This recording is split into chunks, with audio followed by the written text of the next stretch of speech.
Assalamualaikum warahmatullahi wabarakatuh. Perkenalkan, nama saya Balkis Nur Aura Syafiradila dengan NIM 210512140028 dari Prodi Sistem Informasi kelas 2021B Universitas Negeri Surabaya.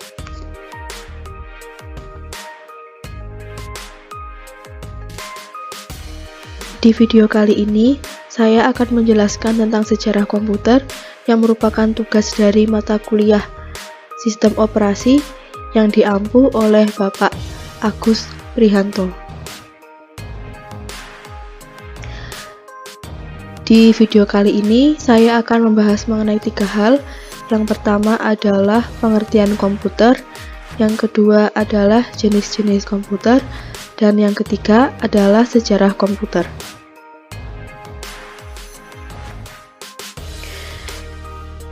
Dari bahasan yang pertama, yaitu pengertian komputer.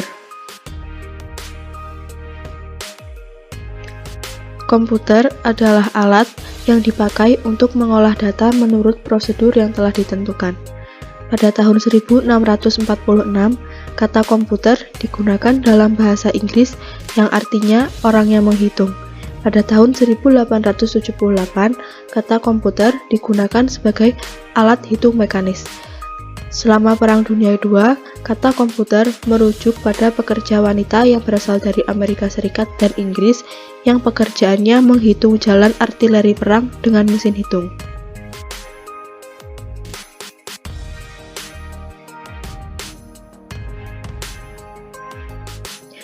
Kemudian, pengertian komputer secara istilah adalah alat elektronik yang terdiri dari beberapa komponen yang saling bekerja sama untuk menghasilkan informasi dari suatu program berdasarkan data yang ada. Konsep komponen-komponen komputer ini adalah hasil pemikiran dari von Neumann pada tahun 1945. Bahasan yang kedua adalah jenis-jenis komputer.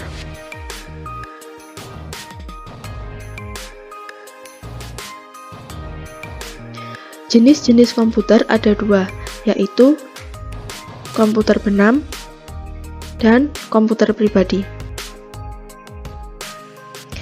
Yang pertama adalah komputer benam. Berikut ini adalah contoh dari penggunaan komputer benam, yaitu pada microwave dan pada mesin cuci. Sebelum mengetahui apa itu komputer benam, saya akan menjelaskan terlebih dahulu tentang sistem benam. Sistem benam adalah sistem komputer tujuan khusus dengan seluruh bagian yang diperlukan dimasukkan menjadi satu dalam perangkat tersebut. Jadi, komputer benam adalah komputer yang dimasukkan dalam alat-alat tertentu untuk melakukan tugas tertentu, misalnya pada mesin cuci, oven, mobil, dan lain-lain. Selanjutnya adalah komputer pribadi. Berikut ini adalah contoh dari komputer pribadi, yaitu laptop dan komputer gaming. Komputer pribadi atau personal computer atau PC adalah komputer yang biasa kita gunakan dalam kehidupan sehari-hari. Komputer ini pertama kali diperkenalkan di Indonesia oleh Eddie Liu pada tahun 1980 melalui merek Sinclair yang berasal dari Inggris. Bahasan yang ketiga adalah sejarah komputer. Sejarah komputer dimulai dari asal mula komputer. Sejarah munculnya komputer berawal pada tahun 1822 ketika Charles Babbage, seorang ahli matematika dari Inggris, ingin menciptakan mesin hitung yang memakai tenaga uap untuk menghitung tabel angka. Mesin tersebut dinamai Difference Engine Zero yang disebut sebagai komputer pertama di dunia. Bentuknya sangat berbeda dari bentuk komputer yang biasa kita lihat, namun prinsip kerjanya sama persis seperti komputer modern dan bisa melakukan fungsi komputasi. Kemudian hingga tahun 1890, Herman Hollerith berhasil membuat sistem kartu yang bisa menghitung sensus Amerika Serikat. Selanjutnya, Hollerith terus berinovasi sampai berhasil mendirikan perusahaan komputer yang bernama IBM. Selanjutnya dalam sejarah komputer ada 5 generasi, yaitu komputer generasi pertama, komputer generasi kedua, komputer generasi ketiga, komputer generasi keempat, dan komputer generasi kelima. Komputer generasi pertama. Komputer generasi pertama adalah pada tahun 1940 sampai 1956. Komputer ini dikembangkan oleh Konrad Zuse, seorang ilmuwan Jerman, untuk desain pesawat dan peluru kendali. Komputer ini menggunakan tabung hampa udara sebagai sirkuit dan grup magnetik untuk memori. Komputer generasi pertama ini sangat mahal dan besar sehingga mengisi seluruh ruangan. Komputer generasi pertama mengandalkan machine language, yaitu level bahasa pemrograman paling rendah yang dimengerti komputer. Bahasa pemrograman ini hanya bisa menyelesaikan satu perhitungan setiap waktu, serta butuh berhari-hari atau berminggu-minggu untuk menyetel perhitungan baru. Ciri-ciri komputer generasi pertama adalah: yang pertama, hardware dari komputer memiliki ukuran fisik yang jauh lebih besar serta membutuhkan ruang yang luas. Kedua, instruksi operasi memang dibuat secara spesifik guna melakukan tugas tertentu. Yang ketiga, untuk program hanya dapat dibuat dengan memakai bahasa mesin. Kemudian selanjutnya, komputer juga memiliki silinder magnetik guna menyimpan data. Kemudian, komputer generasi pertama juga memakai simpan luar magnetik, disk, dan juga magnetic tape, dan memerlukan daya listrik yang sangat besar. Komputer generasi pertama memerlukan alat pendingin karena lebih cepat panas, memiliki daya simpan yang kecil, kinerjanya kurang cepat, dan memakai konsep stored program dengan menggunakan memori utama, yakni magnetic core storage. Selanjutnya, komputer generasi pertama memakai tabung hampa sebagai sirkuit. Tabung hampa inilah yang menjadikan ukuran dari komputer generasi ini memiliki ukuran yang amat besar.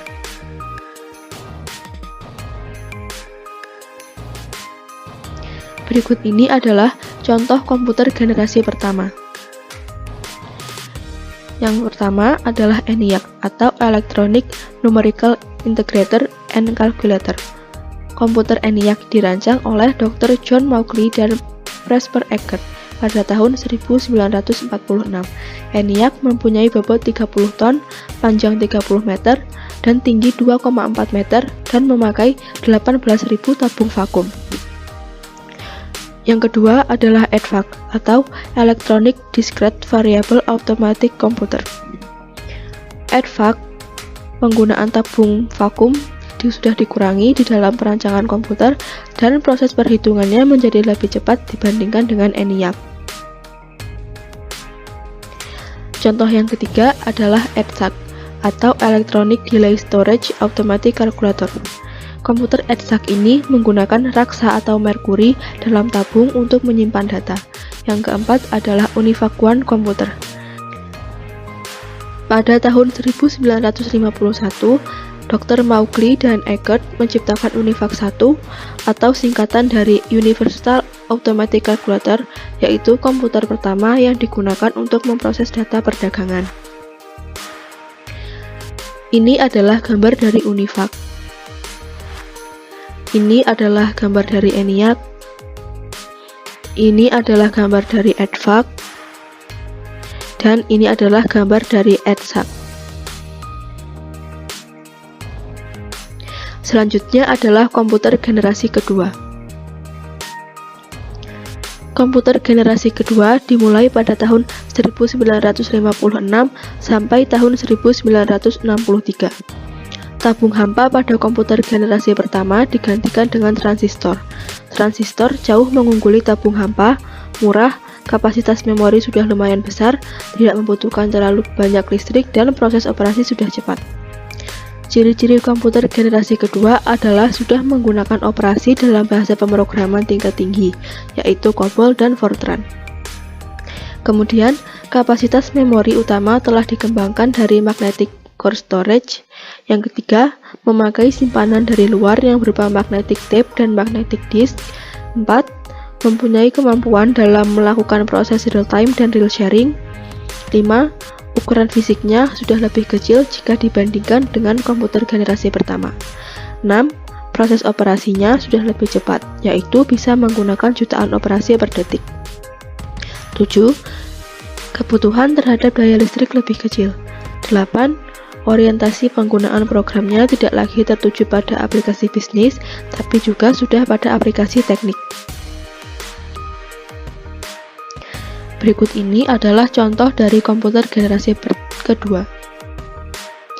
Pertama adalah DEC PDP-8. DEC PDP-8 adalah mini komputer pertama yang dibuat pada tahun 1964 untuk pengolah data komersial. Yang kedua adalah UNIVAC 3.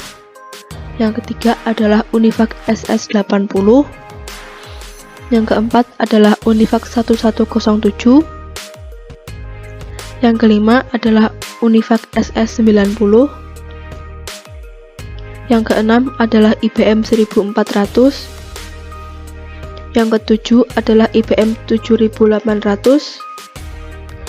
8 adalah IBM 7070. 9 adalah IBM 1600. Berikut ini adalah gambar dari komputer DEC PDP-8. Dan ini adalah gambar dari IBM 1400 series. Dari contoh-contoh yang sudah saya sebutkan tadi, ada masih banyak lagi contoh dari komputer generasi kedua.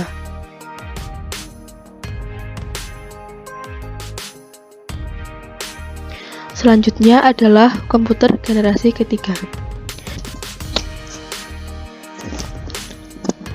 Komputer generasi ketiga muncul sejak tahun 1964 hingga tahun 1970-an.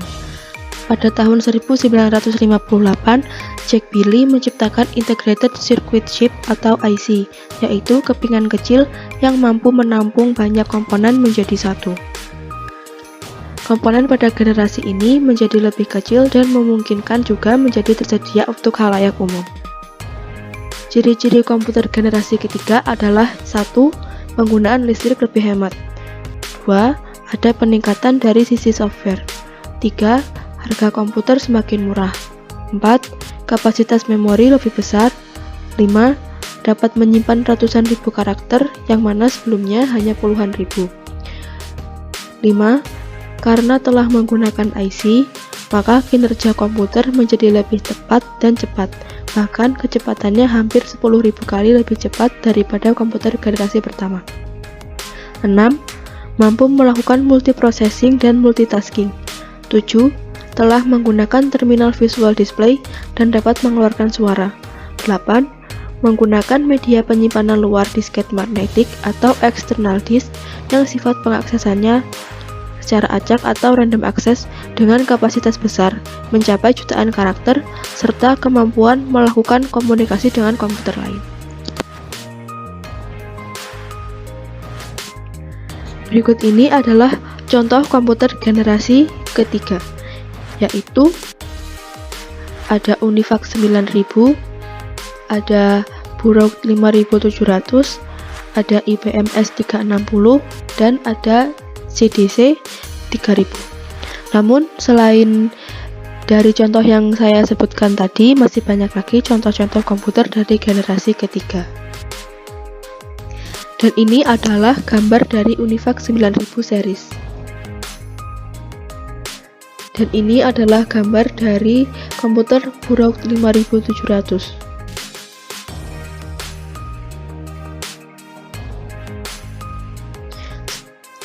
Selanjutnya adalah komputer generasi keempat.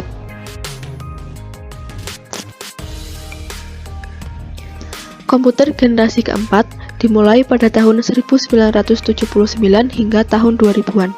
IC pada komputer generasi 4 lebih kompleks dan terintegrasi dibandingkan dengan generasi ketiga. Ciri-ciri komputer generasi keempat adalah menggunakan LSI atau Large Scale Integration.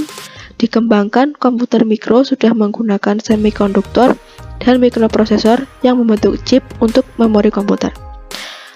komputer generasi keempat tidak satupun yang PC kompatibel atau Macintosh kompatibel, sehingga pada generasi ini belum memiliki standar sebuah komputer, terutama personal komputer atau PC. Dari sinilah istilah personal komputer atau PC muncul, artinya perangkat komputer mulai dipasarkan ke sektor perorangan.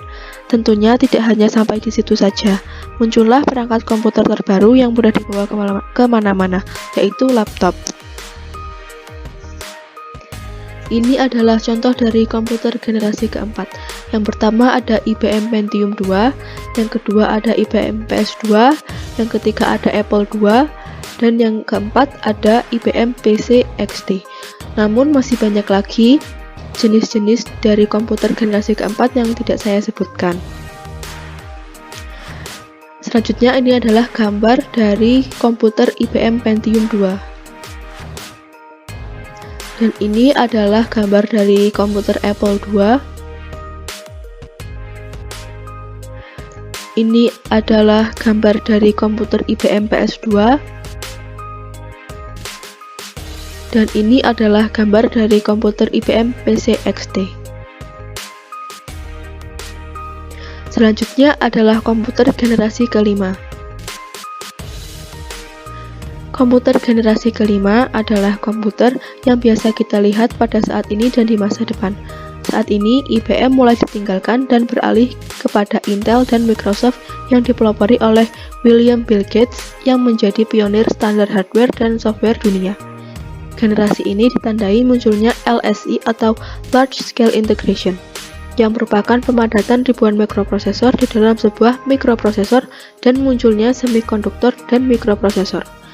Meskipun ukuran fisik komputer generasi ini menjadi lebih kecil dan sederhana, namun kemampuannya semakin pintar dan canggih. Ciri-ciri komputer generasi kelima adalah masih menggunakan teknologi LSI, yang tentu saja teknologi LSI tersebut memiliki banyak pengembangan. Kemudian fitur-fitur yang semakin banyak dan pemrosesan informasi yang jauh lebih cepat.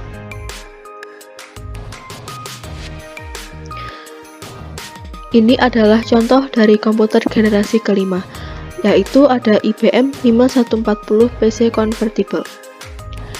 Komputer ini adalah laptop pertama yang dikeluarkan oleh IBM, namun tidak terlalu sukses di pasaran karena kalah saing dengan produk lain yang lebih baik.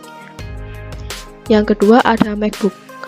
MacBook adalah laptop buatan Apple dan pertama kali diperkenalkan pada tahun 2006. Desain MacBook yang tipis, ringan, performa bagus, dan daya tahan baterai yang baik membuat MacBook laris di pasaran hingga saat ini. Selanjutnya adalah Chromebook. Chromebook adalah buatan Google dan memanfaatkan OS berjenis Chrome. Selain itu, apabila Anda menggunakan Chromebook, Anda akan lebih nyaman saat memakai aplikasi dari Google seperti Gmail, Google Meet, dan lain-lain. Ini adalah gambar dari IBM 5140. Kemudian ini adalah gambar dari MacBook, dan ini adalah gambar dari Chromebook. Nah, dari penjelasan saya tadi, saya mengambilnya dari beberapa referensi seperti ini.